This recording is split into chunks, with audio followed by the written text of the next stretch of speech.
Akka magaalaa Finfinneetti ayyaana Soomayikaa Iid al-Faxir sababeeffachuun hawaasa magaalichaa humna hin qabne 100,000 caalaniif maaddii qooduu kantiibaan magaalaa Finfinnee Aadde Adaanech Abeebee ibsan.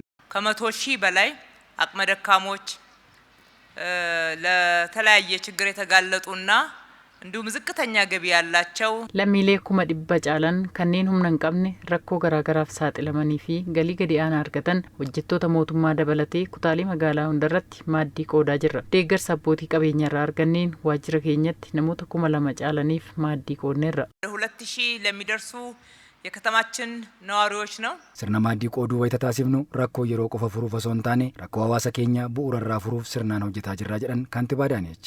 ይህንን ማዕድ የማጋራት ፕሮግራም ስናካሄድ sirna maaddii qooduu kana wayita taasifnu rakkoo yeroo furuuf qofaa miti. Tokkoffaan jaalalaa fi kabaja hawaasa keenyaaf qabnu karaa ittiin mul'isnudha. Gama biraatiin karaa itti fufiinsa qabuun rakkoo hawaasa keenyaa bu'uurarraa furuuf hojiin xiyyeeffannoon hojjetaa jirru bu'aa buuseera. Misooma hiixataan hojjetaa jirru dhaabbidhaan lammiilee keenya karaa fayyadamoo taasisuun saffisaan hojiitti hiikamaa jira.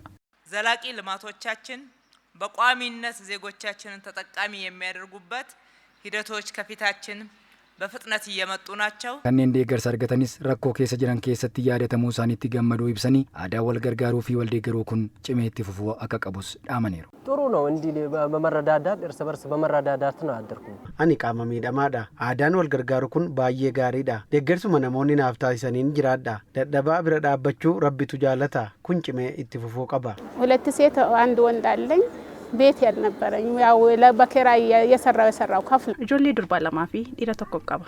Duraan mana namaa hojjedheen mana kiraa kaffala. Ijoollee koo kanaan jiraachisa. Amma kufee miilli koo erga na cabee ji'a ja'a. Kunoo wiilchaarii irra jira. Deeggarsa naaf taasifameet guddaa gammadeera. Waan arganne kanaan ittoo hojjetannee daabboo tolfannee ayyaana keenya kabajna. Rabbi isin haa eebbisu.